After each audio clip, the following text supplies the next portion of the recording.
Hi అండి, నమస్తే. Welcome to జున్ను వ్లాగ్స్. మిల్లులో పసుపుని ఎలా పడతారో చూపించబోతున్నాను, చూడండి ఫ్రెండ్స్. మనమైతే పిండి వంటలకి పిండిని పట్టిస్తూనే ఉంటాం. అలా అని నేను ఒక చిన్న మిల్లునైతే కొన్నానండి. పసుపు కారం మిల్లులో పట్టిస్తేనే టేస్ట్ కూడా చాలా బాగుంటుందండి. ఈ పసుపు కొమ్మలు వచ్చేసి ఇంట్లో కుండీలో పెట్టుకున్నానండి, చిన్న మొక్క. అయితే ఇంత పసుపు అయితే వెళ్ళింది. ఏ విధంగా పట్టాలో చూపిస్తాను.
పసుపు పట్టడం అయిపోయింది.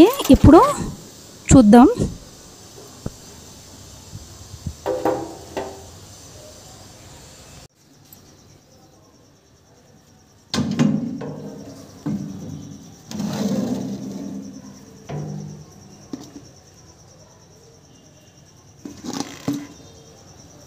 ఈ విధంగా అయితే మనకు పసుపు వచ్చేసిందండి. చూద్దాం ఒకసారి పట్టుకొని.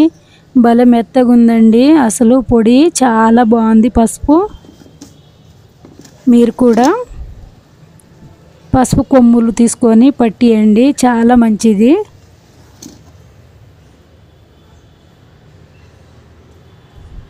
నా వీడియో నచ్చితే లైక్ చేయండి, షేర్ చేయండి, సబ్స్క్రైబ్ చేసుకోండి ఫ్రెండ్స్. పసుపు యాంటీబయాటిక్ కదా, చాలా మంచిది.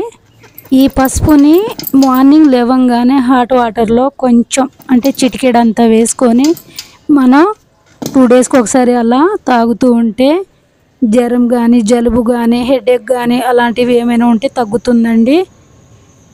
చూడండి ఫ్రెండ్స్, మనం ఇందాక ఎంతైతే తీసుకున్నామో పసుపు అంతే వచ్చింది.